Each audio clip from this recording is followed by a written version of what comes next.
seger banget Pak Erwin. Betul Kang. Luar biasa. Aura-aura keasrian alamnya tuh Itu kerasa dia. Kang. Benar. Sampai hawanya tuh pengen mandi gitu. Mandi boleh. Boleh nggak? Jadi memang benar kan kalau kata orang-orang alam itu terapi. Terapi. Iya kan, apalagi ini angin sepoi-sepoi, sejauh kita mata memandang hijau-hijauan, terus dicampur suara air itu kan. itu Karena kan dia, menurut penelitian suara air tuh bisa menenangkan. betul pikiran gitu kan. Bahkan kan sekarang banyak yang mereka yang mungkin susah untuk punya akses ke sini, mungkin waktunya padat atau gimana sibuk, mereka tuh dengar suara air di YouTube. Di YouTube ya. Nah ini langsung luar biasa, Langsung segar banget, merasakan sensasinya langsung gitu Kang. benar. Jadi nggak mau pulang ini. Ya, dan ini juga sangat instagramable buat foto-foto, Iya, betul. ya kan, estetik. Biasanya sekarang nah tadi mungkin teman-teman lihat kan kita jalan estetik, jalan langsung ke air terjun. Memang cocok lah buat feed Instagram, ya kan, buat reels video itu nyaman gitu. Karena kalau warna-warna hijau gini, terus ada ya abu-abu, memang nggak perlu effort untuk diedit lagi kan, udah bagus. Udah bagus ya. Tapi sekali lagi buat teman-teman yang pengen kesini tuh, ini di mana sih? Ini di Curug Ciberem Kang. Curug Ciberem. Desa Sirnajaya. Sirnajaya, Kecamatan Sukamakmur. Betul, Kabupaten Bogor. Tapi Bogor. biar kita lebih jelas untuk akses, lokasi dan segala macam, kita ngobrol sama. Oke Kang, kita mengenal gitu kan. Betul. Kita mengenal Curug Ciberem ini Kang. Itu dia. Bagaimana sih sejarah-sejarah dan sampai saat ini ada. Benar. Gitu kan. Biar jadi wawasan juga, nggak cuma indah-indah doang, tapi memang ini tuh potensi banget, wajib dikembangkan. Nah gitu itu dia, kita bakal langsung ngobrol sama pengelolanya. Oke. Let's go.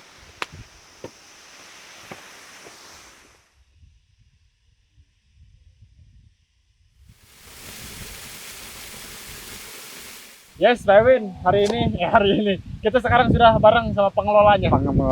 Betul. Langsung Kang, barangkali ada pertanyaan soal curug ini bisa langsung tanyakan ke pengelolanya. Namanya tuh Pak Deden Kurniawan Kang. Pak Deden Kurniawan. Luar biasa. Kita baru kenal loh. Kita baru kenalan. Baru kenal. Tadi langsung datang, langsung ditanya-tanya lah ada apa mereka. Tapi mungkin Pak nggak keberatan kan Pak? Boleh ya. dengan senang hati. Dengan senang hati. Alhamdulillah beliau tuh sangat ramah sekali kan. Baru pertama kali langsung ramah gitu kan. Sehat Pak? Alhamdulillah ya Pak. Rumah asli di sini Pak? Kalau rumah sih saya cuma beda RT aja. Beda RT dengan lokasi yang ada curugnya. Kalau ini kan RT 04, kalau saya tinggal di RT 03. Cuman beda RT aja sih. Luas ya Pak? Untuk apa tuh Pak? Untuk wilayah RT itu luas nggak? Luas. Kurang lebih itu satu RT penduduknya sampai 400 KK-an. Satu RT. Iya. Kok beda ya? Kok banyak ya Pak? Banyak. Untuk luas wilayahnya Pak? Untuk wilayahnya sih saya nggak begitu nggak begitu detail saya tahu untuk wilayah, karena kalau untuk wilayah itu lebih luas karena di kampung itu kan memang penduduknya jauh-jauh, jadi untuk jarak luasnya tuh beda dengan di kota lah. Iya, jadi ini kan satu RT aja jaraknya bisa satu rumah aja ada jarak yang 50 meter dengan blok satu dengan blok yang lain, jadi nggak berdempetan. Jadi untuk wilayah jelas lebih luas sih yang ada di Kampung Rawagede, Desa Sirnajaya, Kecamatan Sukamakmur. Nah, ngomong-ngomong soal ini Pak, Bapak kan pengelola. Betul. Sebetulnya di desa ini tuh ada berapa destinasi wisata sih Pak? Ya kebetulan sih, ya bukan kebetulan sih, alhamdulillah ini Sukamakmur yang benar-benar luar biasa lah, karena di setiap desa itu pasti ada wisata. Pasti ada wisata di Sukamakmur teh. Makanya di julukannya itu 1000 bukit ya, 1000 sejuta bukit, harapan. sejuta harapan ya, seperti itu. Karena memang potensi desa itu yang ada di Desa Sirnajaya khususnya itu sangat luar biasa. Pertama ada Rawagede ya, yang tadi kita lihat. Ya kedua ada Curug Ciberem, terus ada Curug Cidulang juga, ada Bintang Land, ada Rawa Cangkuang, ada rawa ada rawa apa ya? Intinya ada lagi lah ya, selain daripada itu. Yang jelas itu di Sirnajaya itu lebih dari 7 destinasi wisata. Ya. Luar biasa. Ngeri. Luar biasa. Orang-orang di sini pasti pada seneng ya. Tentunya. Banyak ininya gitu, banyak Banyak. tempat healingnya. Jadi nggak usah kemana-mana kan. Udah cukup aja di sini tuh udah Kita kan bingung mau kemana ya. Di sini mah tinggal jalan kaki mungkin. tinggal jalan kaki. Cuma beda RT ya. Cuma beda RT ya. Iya, betul. Udah biasa. Pak ngomongin ini destinasi. Ini Curug apa sih Pak namanya Pak? Ini namanya Curug Ciberem, Pak. Hmm. Kebetulan kalau Curug Ciberem itu sayalah yang pengelolanya. Langsung buka sendiri tuh Kang. Betul. Makanya sekarang Bapak pakai kaos merah. Kenapa tuh? Curug Ciberem. Bisa nyambung. Gitu aja lah. Betul. Ini dari kapan Pak? Kalau saya pribadi sih ini ya pengelolaan di Curug Ciberem ini baru berjalan 1 tahun. Awalnya memang ada pengembang yang lain mengembangkan Curug Ciberem ini, cuman memang dia nggak apa perubahannya nggak ada gitu. Akhirnya diambillah sama pihak kami selaku pengelola yang baru. Pengelola yang baru. Tapi sebelumnya udah sempat dikelola juga Pak? Sempat sama orang lain. Cuman gini ya Pak ya, yang namanya kita tuh pemanfaatan tanah negara gitu ya. Tetap kan kita tuh ada manajemen yang memang harus dipenuhi lah dengan pihak perhutani, terutama memang dari mulai perizinan. Iya.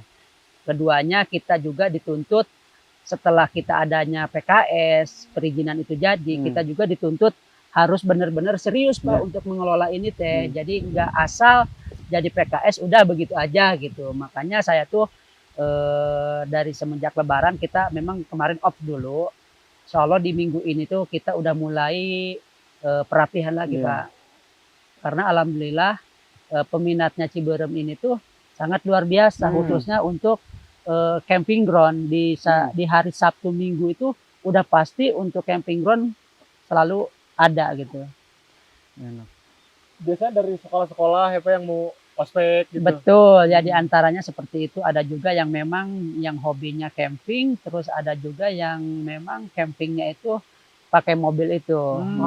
Pakai mobil. Karena yang saya kepikiran sekarang ternyata yang dicari itu bukan tempat yang mewah Pak. Justru kesunyian seperti inilah gitu yang saya perhatikan.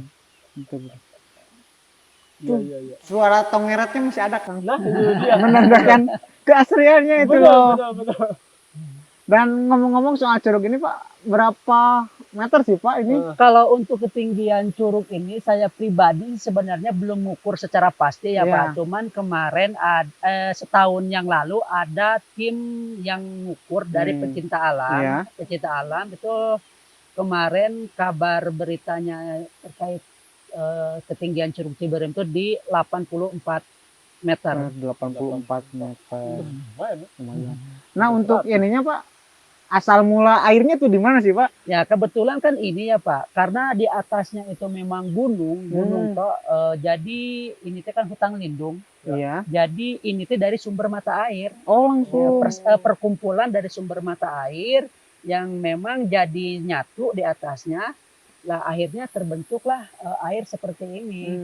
Dan alhamdulillahnya ini walaupun memang kemarau, tetap aja mungkin ini teh di setak terakhir air ini segede ini. Di setak. Kalau nggak musim kemarau Pak, musim ini hujan. sampai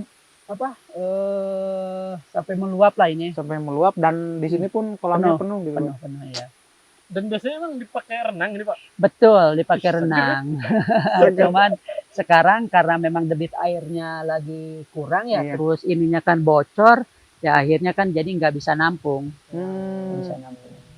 Tapi ngomong-ngomong sumber mata air nih Pak, boleh diminum nggak Pak airnya? Tentu boleh, karena gini ya, kalau saya pribadi gitu, karena memang dijamin air ini bersih, belum terjamah. Karena di atas tuh nggak ada pemukiman, jadi langsung dari hutan belantara. Jadi kalau memang yang berani meminum, ya bisa. Termasuk saya yang kerja tuh kalau pas lagi ada pengerjaan di sini, jadi jarang yang bawa air dari rumah, jadi langsung dari sini. Seger kayak gitu Pak? Betul. Mantap luar biasa itu. Tuh, Pak. Untuk ini Pak, untuk tiket gitu pengunjung gimana Pak? Ya betul. Jadi gini ya Pak. Yang tadi saya bahas karena memang ini saya tuh pemanfaatan hutan negara gitu ya, perhutani. Jadi setelah adanya PKS itu kita dituntut untuk jual tiket.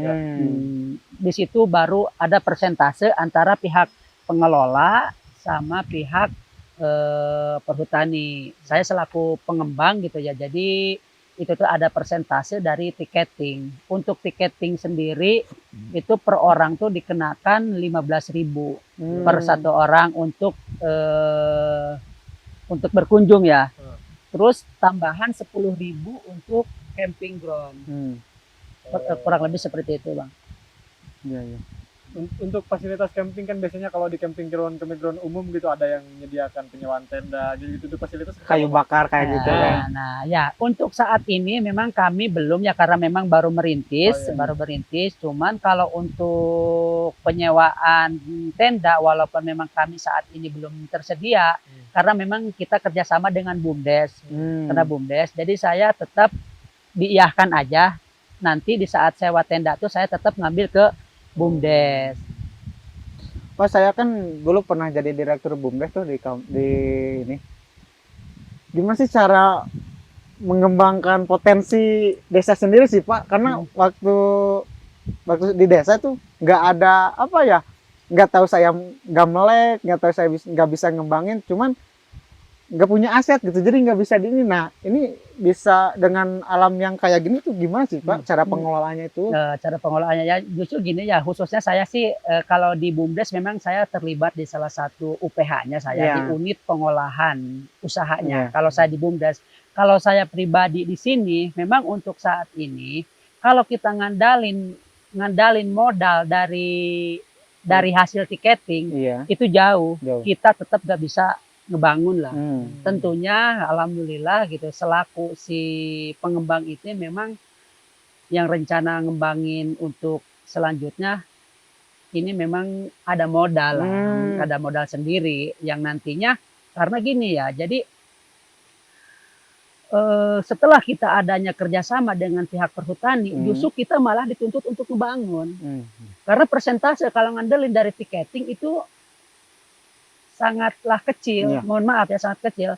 Kita buat bayar yang kerja aja mungkin nggak ketutup kalau ngandelin dari tiketing. Makanya kita tuh dituntut oleh pihak perhutani harus ngebangun, bangun biar nanti teh dari apa yang dibangun dari pihak pengembang justru pembagian itu beda. Jadi makanya ini perhutani setelah adanya kerjasama kita benar-benar dituntut untuk dibangun. Tapi ngebangunnya berupa apa sih safe plan yang akan dibangun teh?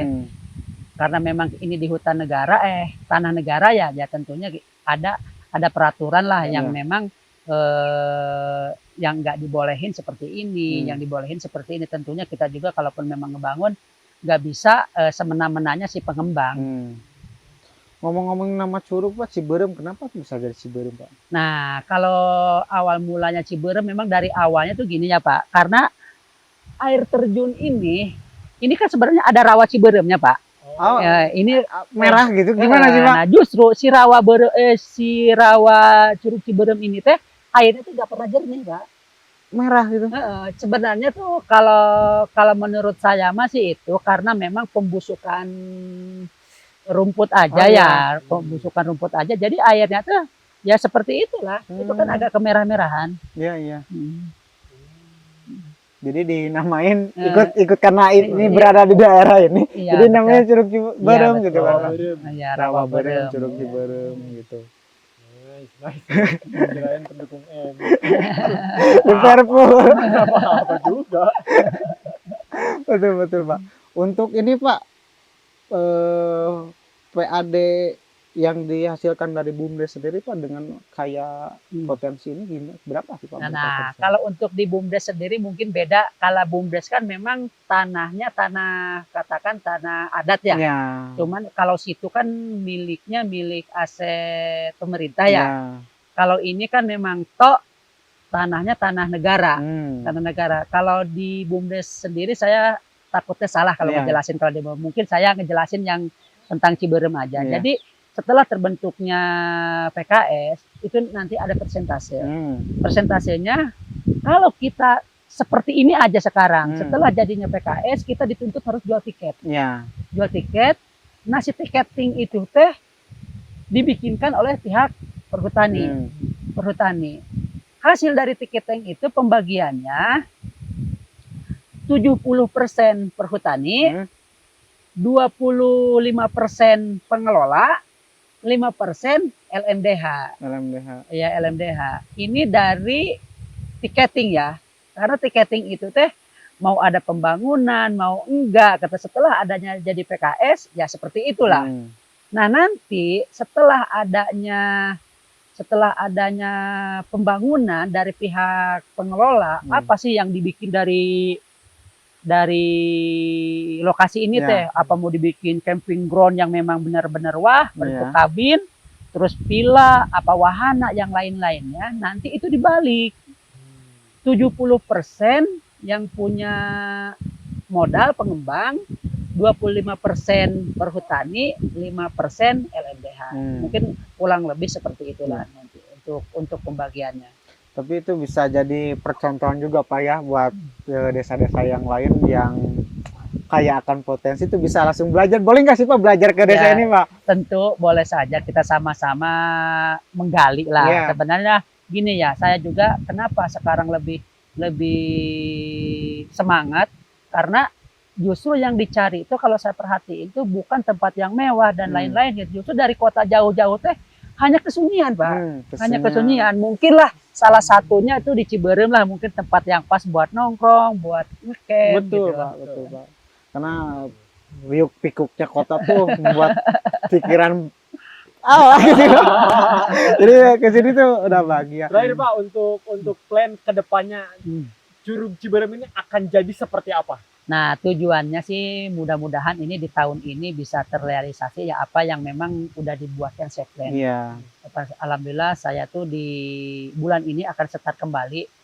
Yang diprioritaskan tetap camping ground sama wahana main. Terus nantinya camping ground tuh akan dibagi beberapa sistem. Ada yang khusus memang camping ground yang bawa tenda sendiri. Ada juga nanti yang bisa camping ground bawa mobil. Nantinya akan dipisah antara dengan yang punya mobil dengan yang nggak bawa mobil gitu. Jadi nantinya teh jadi biar nggak nyatu gitu, biar nggak nyatu. Terus berikutnya itu karena memang kita tuh selain agrowisata ada juga kita agroforestry. Nantinya di agroforestry-nya kita untuk daya tariknya tuh insya Allah akan membudidayakan seperti jeruk, terus pala, terus alpukat. Mudah-mudahan itu menjadikan daya tarik untuk para wisata. Ya. Mungkin itu ya Kang, ekonomi terbangun, masyarakat terkerjakan gitu kan, mengikis pengangguran kayak gitu kan, dan ya kesejahteraan kayak gitu pun. Benar. Ini dari satu potensi desa, potensi pariwisata bisa banyak hal gitu ikut berdiri gitu kan. Masyarakat kan Karang Taruna juga ikut kan Pak pengelolaan gitu kan, jadi terberdayakan juga. Luar biasa gitu kan. Mungkin itu bisa jadi referensi, bisa jadi rasa peka baru bagi masyarakat di luar sana yang kayaknya ini bisa nih. Iya. betul. Dan itulah kita jalan-jalan ke tempat yang memang luar biasa. Hidden Gems tadi saya bilang. Mungkin banyak yang belum tahu gitu, karena ini juga baru Curug Ciberem. Desa Sirna Jaya, Kecamatan Sukamakmur. Betul, Kabupaten Bogor. Saya Farhan Jamil. Saya Erwin. Dan bareng Pak Deden Kurniawan. Luar biasa. Assalamualaikum warahmatullahi wabarakatuh.